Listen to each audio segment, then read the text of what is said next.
नमस्कार मित्रों, मैं विशाल सिंह वी कामी लर्निंग क्लासेस में आपका स्वागत करते हैं।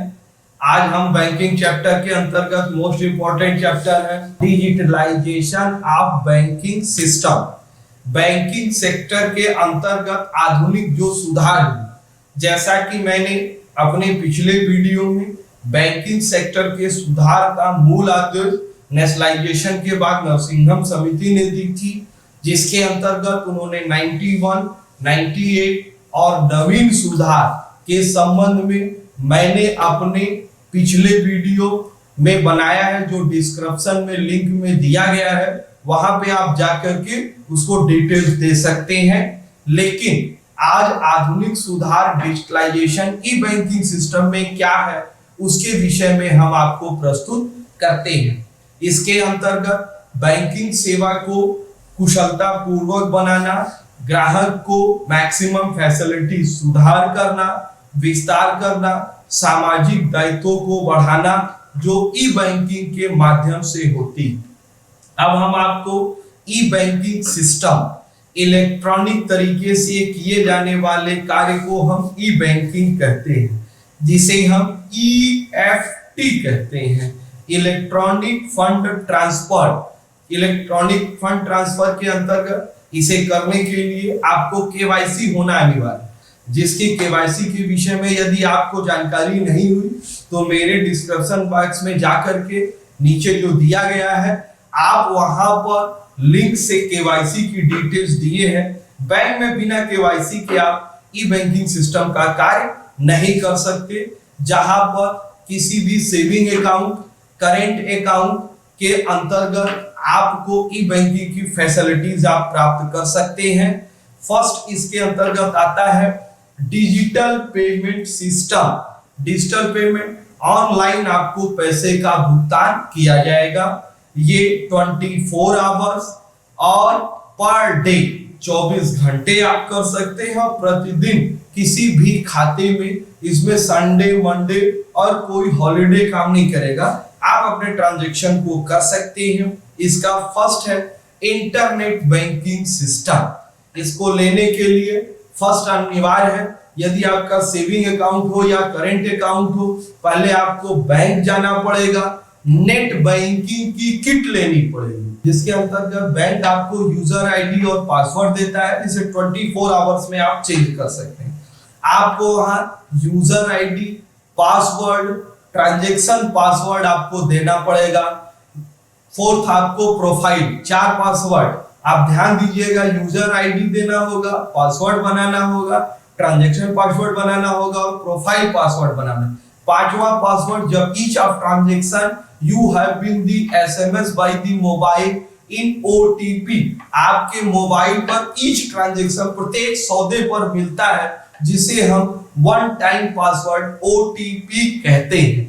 ये इंटरनेट बैंकिंग आपको लेनी पड़ेगी, ये आपको अपने खाते पर क्रिएट करना पड़ेगा। क्रिएट करके यह फैसिलिटीज आप ले सकते हैं।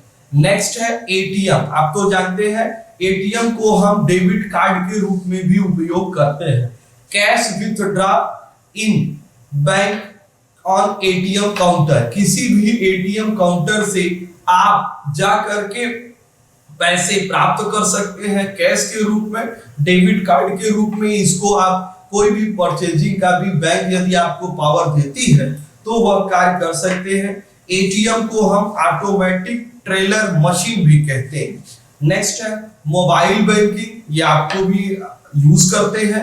आप अपने मोबाइल नंबर को अपने बैंक अकाउंट से अटैच करा लें, और जो भी आपके ट्रांजैक्शन की सूचना होगी, तुरंत विद इन सेकेंड आपको सूचना वह प्राप्त हो जाएगी। या आपको इसके अंतर्गत आप मोबाइल बैंकिंग की सुविधा ले सकते हैं।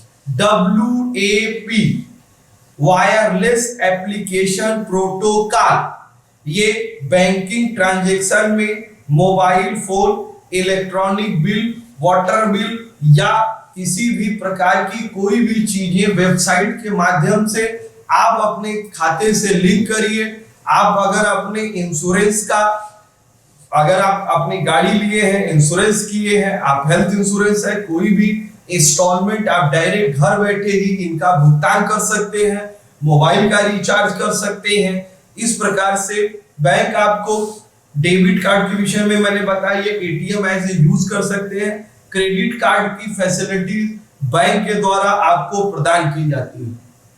ऑनलाइन पेमेंट दो होते हैं, एक नेफ्ट होता है, एक आरटीजीएस होती है। NEFT NEFT national electronic fund transfer, ध्यान दीजिए आरबीआई द्वारा यह 2005 में हुई थी।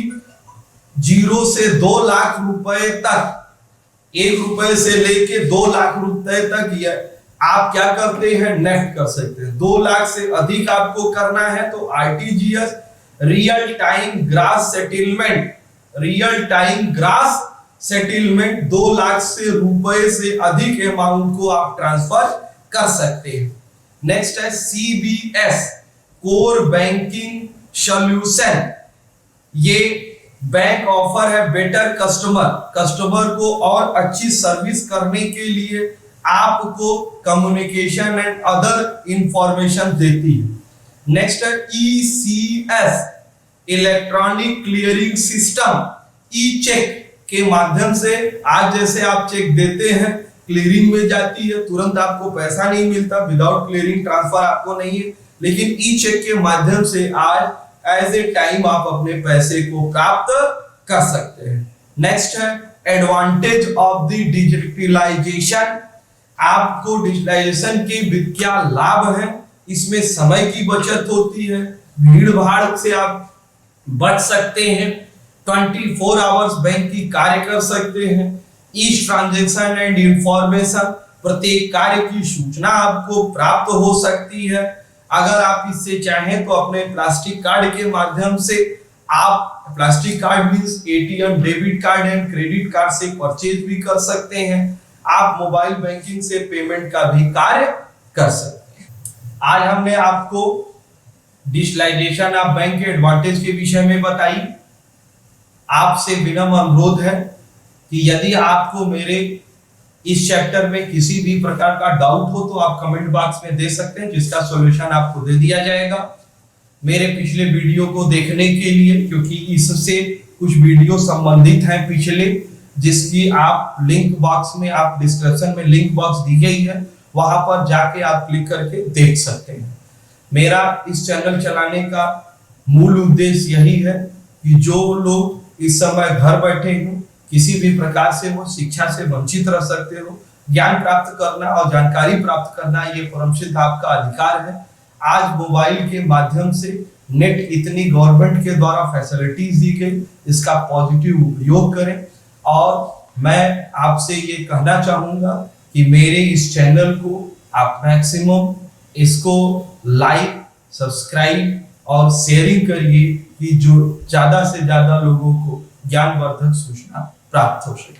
Thank you.